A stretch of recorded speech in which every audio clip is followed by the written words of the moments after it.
Halo bro, selamat datang kembali di Buroda Film. Pada kesempatan ini, kami akan melanjutkan bahasan alur anime Kimetsu no Yaiba Season 4 episode 6. Sebelumnya kami ingatkan kalau konten ini adalah konten full spoiler. Jadi buat kalian yang gak suka spoiler, silahkan skip dan tonton langsung animenya. Sebelum masuk ke dalam isi cerita, bantu kami dengan subscribe, like, dan komennya ya. Oke, mari kita masuk ke dalam ceritanya. Gyomei menjelaskan pada Tanjiro dan Zenitsu bahwa faktor terpenting dalam bertarung adalah inti tubuh. Gyomei membagi pelatihannya menjadi 3 tahapan, di mana yang pertama adalah berlatih di bawah air terjun. Lalu yang kedua mengangkat 3 batang kayu yang cukup besar. Kemudian yang terakhir adalah mendorong sebuah batu besar sekitar 109 meter. Zenitsu pun langsung pingsan, padahal Gyomei baru saja selesai menjelaskan semua model latihannya. Untuk menyadarkan Zenitsu, Gyomei lantas memerintahkan Tanjiro untuk membawa temannya itu masuk ke dalam sungai.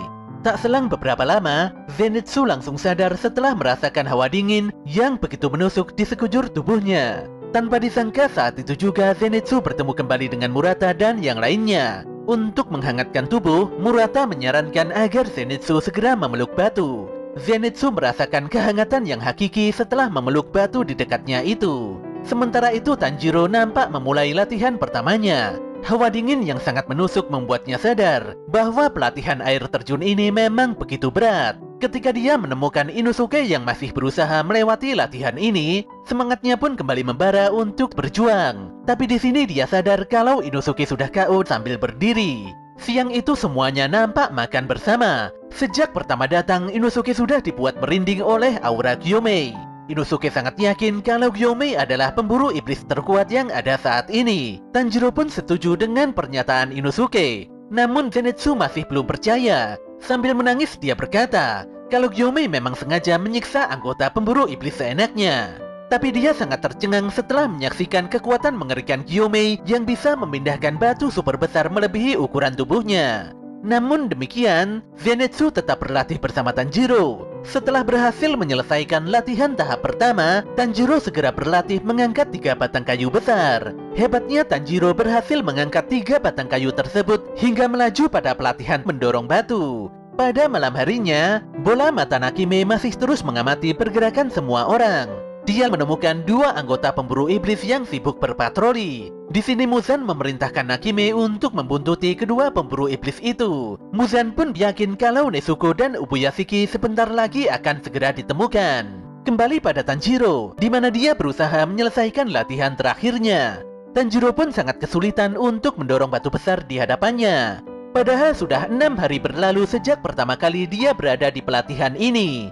Ketika Tanjiro masih bingung harus berbuat apa, tanpa disangka Genya mendatanginya. Tanjiro sangat mencemaskan Genya. Genya lantas meminta maaf pada Tanjiro karena melibatkannya dalam masalah keluarga. Namun dia juga berterima kasih karena Tanjiro telah membelanya mati-matian. Di sini Tanjiro mencurahkan isi hatinya pada Genya mengenai segala upayanya yang tidak berhasil dalam mendorong batu. Ternyata Genya juga menjalani latihan batu besar, dan dia bisa menyelesaikan latihan tersebut. Genya lantas mengajarkan pada Tanjiro mengenai gerakan berulang, di mana untuk meningkatkan konsentrasi hingga ke titik maksimal, Tanjiro harus melakukan gerakan yang sudah ditentukan.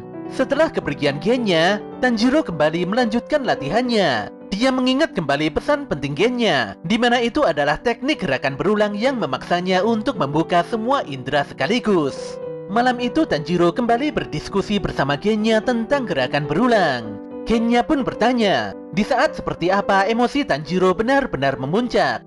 Sebelum fajar menyingsing, Tanjiro pun kembali berlatih di tempat latihannya. Dia pun membayangkan wajah keluarga yang sangat disayanginya. Kemudian dia mengingat jelas pesan Rengoku Kyojuro, di mana Hashira api itu meminta Tanjiro untuk terus mengobarkan semangat di hatinya. Saat itu juga tanda pemburu iblis Tanjiro bangkit, dan dia mampu menggeser sedikit batu besar di depannya.